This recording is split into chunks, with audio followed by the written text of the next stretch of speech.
아멘. 여러분, 첫 번째 부활절을 한번 생각해 보신 적이 있으십니까? 단순히 상상을 하는 것이 아니라 우리가 성경 본문을 통해서 이 첫 번째 부활절을 생각해 보는 것입니다. 예수님은 이 안식 후 첫날 새벽에 부활하셨습니다. 하늘에서는 어떤 장면이 펼쳐졌을까요? 천사들이 예수님의 부활하심을 알리는 이 나팔을 불었을 거예요.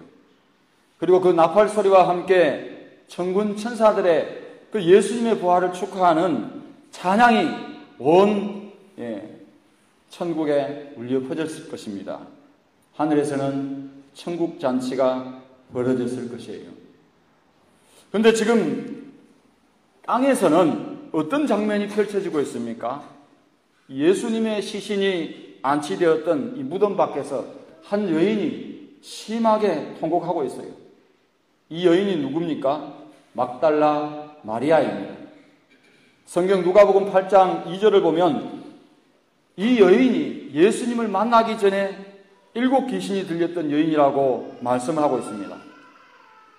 여러분, 귀신 들려본 경험이 있거나 그런 분을 고쳐주시기 위해서 상담해 본 경험이 있으십니까? 저는 귀신 들린 사람을 축사해 본 경험이 있습니다. 한마디로 귀신이 들면은 일상생활을 할 수가 없어요. 귀에는 환청이 들려옵니다. 눈에는 흙것이 보입니다. 그리고 이런 말도 하죠. 뛰어내려.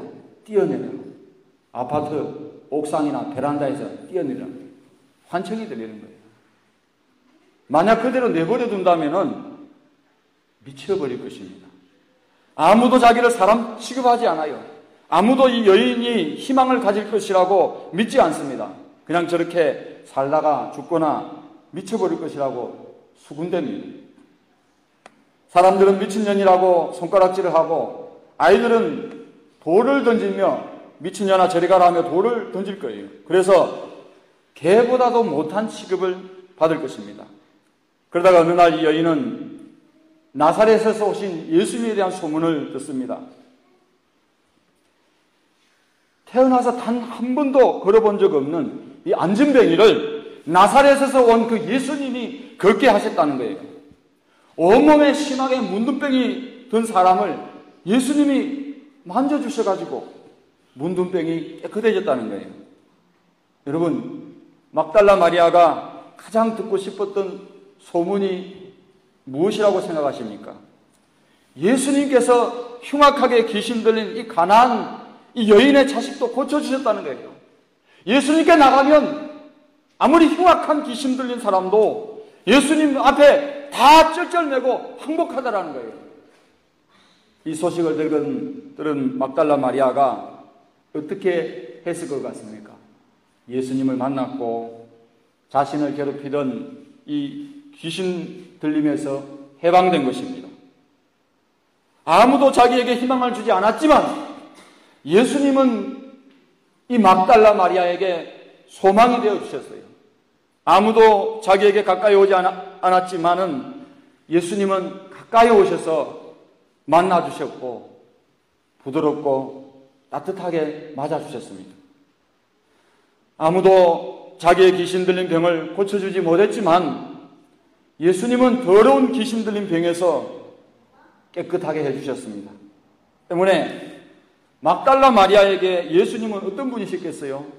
특별한 분이셨어요. 바로 자기를 병에서 구원해 주신 분이셨고 생명의 은인이셨고 자신이 이 세상에서 가장 닮고 싶어하고 사랑하는 사람이었어요. 뿐만 아니라 예수님은 막달라 마리아에게 천국의 소망도 주셨습니다. 그러나 지금은 그 좋으신 예수님이 이 세상을 떠나신 거예요. 요한복음 19장 25절을 보시면은 이 막달라 마리아가 지켜보는 가운데 예수님은 십자가에 못 박혀 달려 죽으신 것입니다. 군병들이 예수님의 옷을 벗겨 희롱하는 것도 보았습니다. 굵은 못으로 손과 발에 못을 박는 것도 보았어요. 예수님께서 엘리 엘리 라마 사박다니, 나의 하나님 나의 하나님 어찌하여 나를 버리십니까? 다 이루었다 하시는 예수님의 고통소리, 그 울부짖는 소리도 생생하게 두 귀로 들었습니다. 군병들이 예수님의 죽음을 확인하기 위해서 굵은 창으로 옆구리를 찔렀을 때에 물과 피를 다 쏟으신 것도 이 막달라 마리아는 보았어요. 마리아는 두 눈으로 예수님께서 돌아가시는 것을 지켜보았기 때문에, 아니야, 예수님은 돌아가시지 않았어. 애써 마음에 부인하고 싶어도 예수님께서 죽으셨다는 것을 현실로 받아들일 수밖에 없었어요. 그 결과 마리아에게 찾아온 것은 절망이었습니다. 사랑하는 성도 여러분, 여러분은 마리아처럼 예수님의 죽음에 대해 슬퍼해 본 적이 있으십니까? 그냥 사람이 죽었기 때문에 단순히 애도하는 게 아니라 이 막달라 마리아처럼 그 예수님의 죽음 앞에서 심하게 통곡해 본 적이 있으십니까? 마리아에게 예수님은 삶의 전부였어요. 예수님 없는 단 하루는 상상해 볼 수도 없습니다. 예수님 없는 삶은 무의미합니다. 여러분은 예수님에 대해 이런 사랑이 있으십니까? 마리아는 예수님이 왜 십자가에 못 박혀 달려 죽으셨고 누구 때문에 사람들로부터 침뱉음을 당하시고 조롱을 받으시고 채찍에 맞아 고난을 받으셨는지 마리아는 알지 못하지만 우리는, 저와 여러분은 알고 있습니다. 예수님은 저와 여러분 때문에 죽으셨어요. 십자가는 나와 여러분이 당해야 할 그 형벌, 바로 그 형벌입니다. 바로 저와 여러분의 죄 때문입니다. 그런데도 우리는 어느 때부터인가 예수님의 십자가에 대한 사랑이 식어져 버렸습니다. 여러분, 우리가 가장 먼저, 가장 시급히 회복되어야 할 게 뭐냐면 바로 예수님의 십자가 사랑. 오늘 이 사랑을 다시 찾으시는 저와 여러분 되시기를 주님의 이름으로 축복합니다. 그런데 여러분, 마리아를 예수님의 죽으심보다도 더 견딜 수 없도록 절망에 빠지게 한 것이 무엇인 줄 아십니까? 그것은 예수님의 시신을 안치했던 이 무덤 문이 열려져 있고 그 안에는 어디에도 예수님의 시신이 없는 거예요. 여러분은 마리아가 안식 첫날 예수님께서 부활하신 이 새벽에 왜 무덤에 찾아갔다고 생각하십니까? 예수님의 부활을 축하하러 갔습니까? 제일 먼저 이 부활하신 예수님을 만나 그분께 경배하러 왔습니까? 그것이 아닙니다. 예수님은 안식일이 시작되기 직전인 오후 6시경에 돌아가셨기 때문에 이 유대인의 풍습에 따라 시신에 기름도 바르지 못했던 거예요.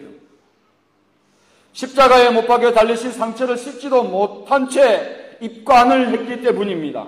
그래서 마가복음 15장 47절은 이 안식일 때문에 하지 못했던 일을 처리하기 위해서 예수님을 장사 지냈던 무덤을 여인들이 봐두었다고 성경은 말씀하고 있습니다.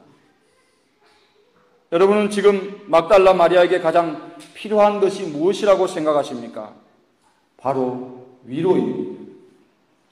어쩌면 그녀는 예수님의 시신에 기름을 발라드리면서 마지막으로 예수님의 얼굴을 한 번이라도 더 보면서 위로를 받고자 했을 것입니다.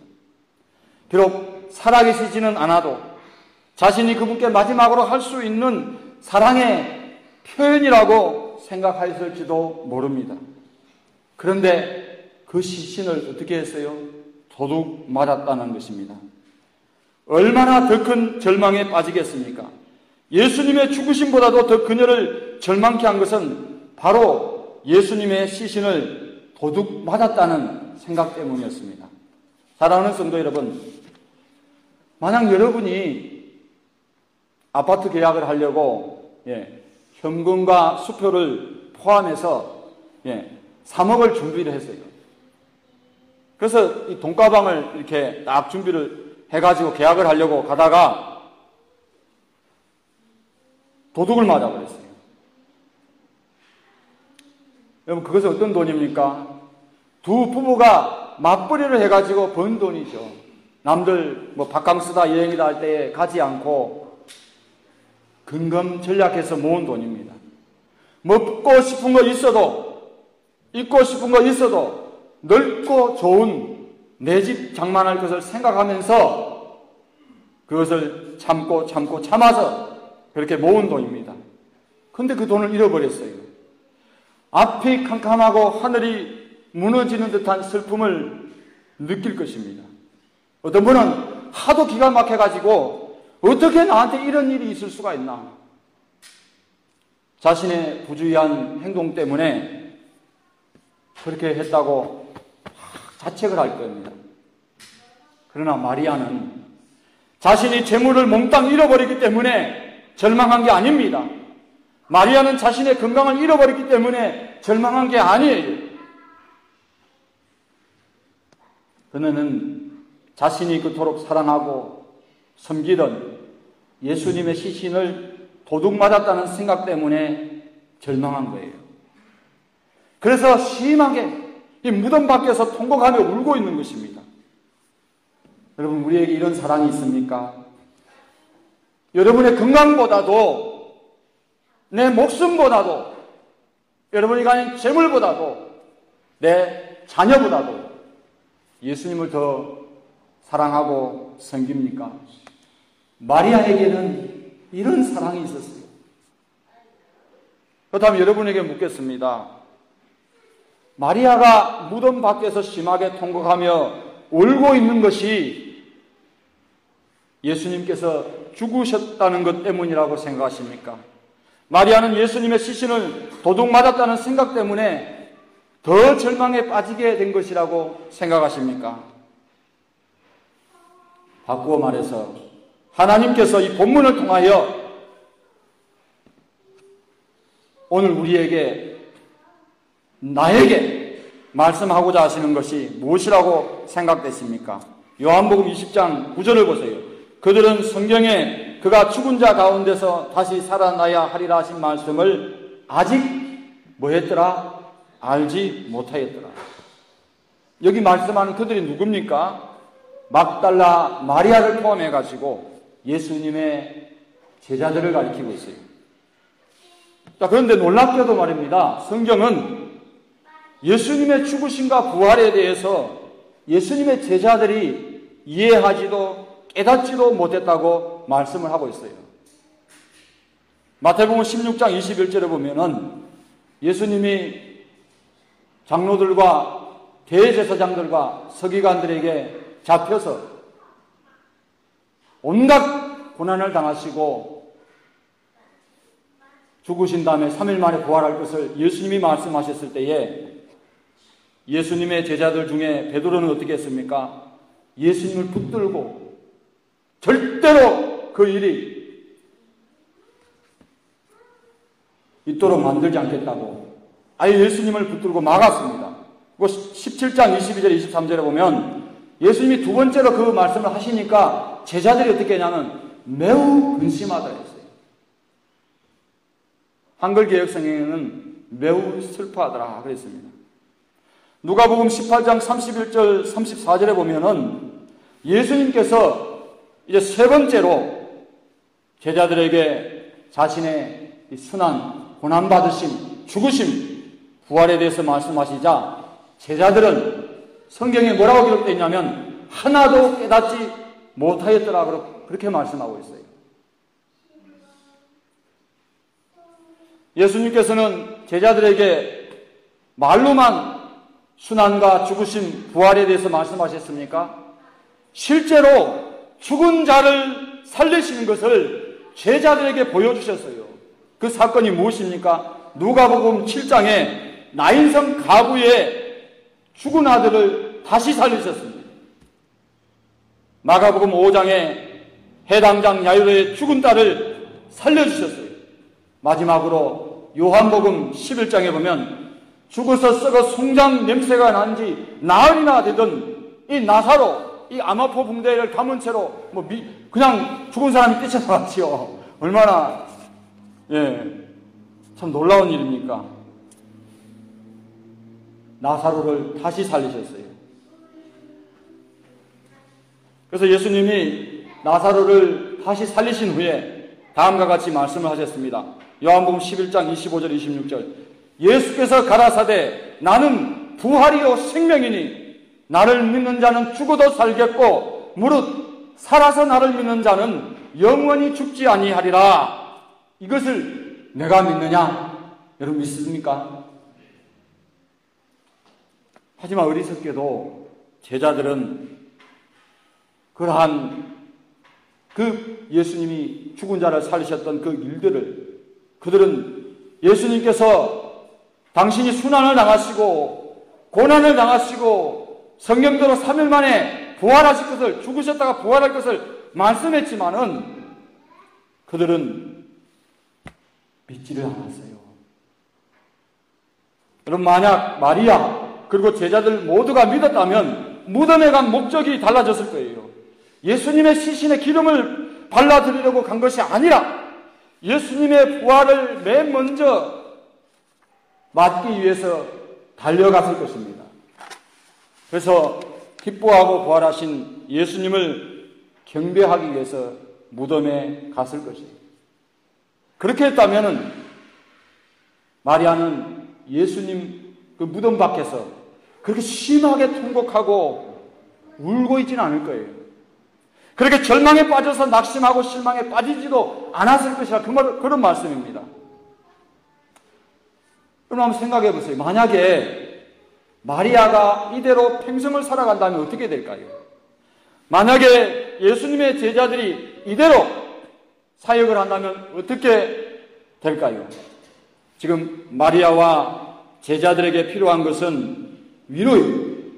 그러나 그 위로보다도 더 필요한 게 뭡니까? 바로 예수님께서 육체대로 죽으셨고 육체대로 부활하셨다는 믿음입니다. 어쩌면 마리아는 이제 한평생을 한과 상처를 품은 채 살아갈지도 몰라요. 어쩌면 예수님의 제자들은 부활에 대한 확신도 없이 복음을 전해야 할지도 모릅니다.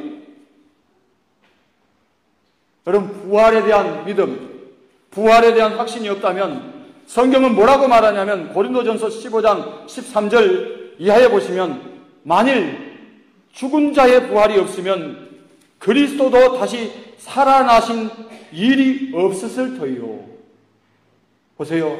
나인성 가부의 아들을 살리셨습니다. 죽은 아들을. 해당장 야이의 딸이 죽었다가 살아났어요. 죽은 지 나흘 되던 나사로가 살아났습니다. 만일 죽은 자의 부활이 없으면 그리스도도 다시 살아나신 일이 없었을 터이요. 우리 믿음도 헛되고 우리가 여전히 죄 가운데 있을 것이라. 그래서 우리가 그리스도 안에서 바라는 것, 곧 부활이 없다면 이 세상에서 가장 불쌍한 자라 그랬어요.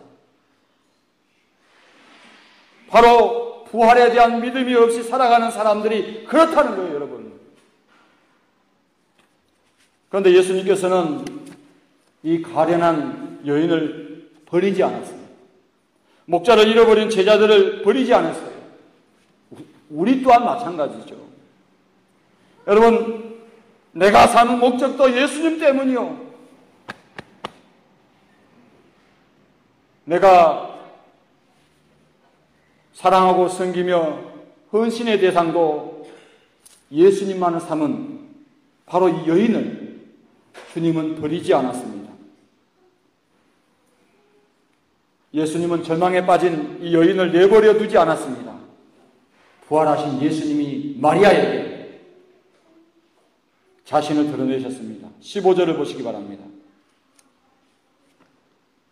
예수께서 이르시되 여자여 어찌하여 울며 누구를 찾느냐 하시니 마리아는 그가 동산직인 줄 알고 이르되 주여 당신이 옮겼거든 어디 두었는지 내게 이르소서 그리하면 내가 가져가리다. 아멘.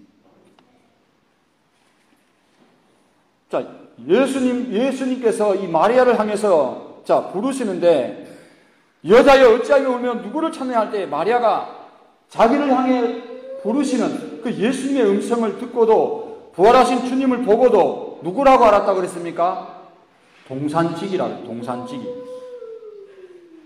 자, 여러분, 마리아가 왜 예수님이 바로 옆에 서 계시는데도, 자기를 향해 말씀하고 계심에도 왜 못 알아봤다고 생각하십니까? 그것은 자신의 절망적인 이 환경이 육신의 두 눈을 가리고 영적인 눈마저 가려버렸기 때문에 그래요. 절망이 너무 크니까 그 절망 때문에 그로 인한 눈물이 시야를 가려버렸던 것입니다. 여러분, 이 말씀을 기억하십니까? 하나님은 죽은 자의 하나님이 아니니라. 하나님은 산자의 하나님이십니다. 아브라함의 하나님, 이삭의 하나님, 야곱의 하나님이십니다. 여러분, 하나님은 살아 계신다는 말씀이에요. 죽은 자를 찾는 것은 죽은 자의 세계에서 찾는 거예요. 그러나 산자를 찾는 것은 살아있는 세상에서 차지하는 것입니다. 우리의 믿음이 죽은 가운데 살아계신 하나님을 만나지 못합니다. 살아있는 믿음을 가져야 하는 거예요. 죽은 믿음으로는 부활하신 예수님을 만나지 못합니다. 좌절과 낙심의 절망에서 깨어나야 됩니다. 우리의 두 눈을 부활하신 주님을 바라봐야 합니다. 두 귀로 주님의 음성을 들어야 합니다. 16절을 보시기 바랍니다. 예수께서 마리아야 하시거늘, 얼마나 듣고 싶었던 음성이고 얼마나 찾아 헤맸던 예수님입니까? 죽은 줄로만 알았던 그 예수님께서 다시 살아나셔서 마리아의 이름을 부르고 있는 것입니다. 이것은 마치 죽어 잠자던 성도의 이름을 주님이 부르실 때에 자던 성도의 몸이 일어나는 것과 같습니다. 바로 죽은 믿음을 깨우는 거예요. 마리아야, 보아라, 똑똑히 봐라. 네가 그렇게 찾아 헤매던 내 시신이 아니라 부활한 내 몸을 봐라. 그리고 바로 예수님의 부활하심에 대해 의심 많은 도마에게 한 말씀처럼 믿음 없는 자가 되지 말고 믿는 자가 되라. 다시 말씀드리면 부활을 믿지 못하는 자가 되지 말고 부활의 믿음을 가진 자가 되라는 말씀입니다. 말씀을 마치겠습니다. 사랑하는 성도 여러분, 예수님은 죽음에서 사망을 이기시고 다시 살아나셨습니다. 주님은 고난을 이기시고 죽음에서 부활하셨어요. 그런데 왜 우리는 우리에게 놓여진 삶, 내가 처한 환경에서 낙심하고 절망합니까? 실망합니까? 마리아처럼 심하게 통곡하며 울고 있습니까? 우리를 절망케 하는 것들이 무엇입니까? 우리를 슬프게 하는 것들이 무엇입니까? 우리를 낙심케 하는 것들이 무엇입니까? 우리는 그것들 때문에 죽었다고 말합니다. 소망이 없다고 말합니다. 희망이 없다고 말해요. 이젠 끝이다, 그렇게 말합니다.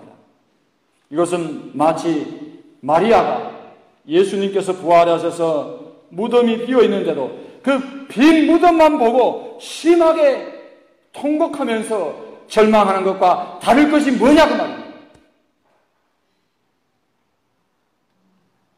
여러분에게 삶이 비어 있다고 하는 것은 그 안에 누가 빠진 것입니까? 부활하신 예수님이 빠진 겁니다. 마리아가 자신 앞에 부활하신 그 예수님이 서 계심에도 마리아는 자신의 슬픔이 너무 커가지고 절망이 너무 커가지고 부활하신 주님을 보지 못했습니다. 능력의 주님을 보지 못했어요. 여러분은 예수님의 부활은 영광입니다. 승리입니다. 예수님의 부활은 산 소망입니다. 이 세상에서 하나님 나라에 들어가려면 나와 여러분은 고난을 받아야 한다고 성경은 말씀하고 있어요. 그래서 예수님이 부활하시기 전까지 예수님의 고난이 없다면 예수님의 부활도 없어요. 그래서 우리는 당연한 거예요. 하나님 나라 들어가려면 많은 고난을 받아야 됩니다. 고난의 본이 되십니다. 여러분, 아무든지 나를 따라오려거든 자기를 부인하고 날마다 자기 십자가를 지고 나를 쫓으라, 이렇게 말씀하시잖아요. 주가 침뱉음을 당하셨으면 나와 여러분도 침뱉음을 당한다는 거예요. 주가 조롱과 욕을 당하셨으면 나와 여러분도 조롱과 욕을 당하는 게 이상한 게 아니에요. 마땅하다는 거예요. 주가 채찍에 맞아 고난을 당하셨으면 나와 여러분도 채찍에 맞아서 고난을 당하는 게 이상한 게 아니고 당연하다는 거예요. 주가 십자가에 못 박혀 달려 죽으셨다면 나와 여러분도 순교하는 게 순교자만 가는 게 아니고 십자가를 지고 예수님을 따라가는 사람들이 따라가는 그 발자취가 바로 주와 함께 죽는 거예요. 주가 죽으셨다가 부활하셨다면 나와 여러분도 죽었다가 부활할 것입니다. 이 소망이 있기에 우리는 사방에 우겨쌈을 당하여도 낙심하지가 않습니다. 절망하지 않아요. 이 소망이 있기에 우리는 환난이 와도 고난이 와도 찬송하며 감사하면서 주님 계신 천국을 향해 앞으로 나아갈 수 있습니다. 이런 믿음을 가지고 사시는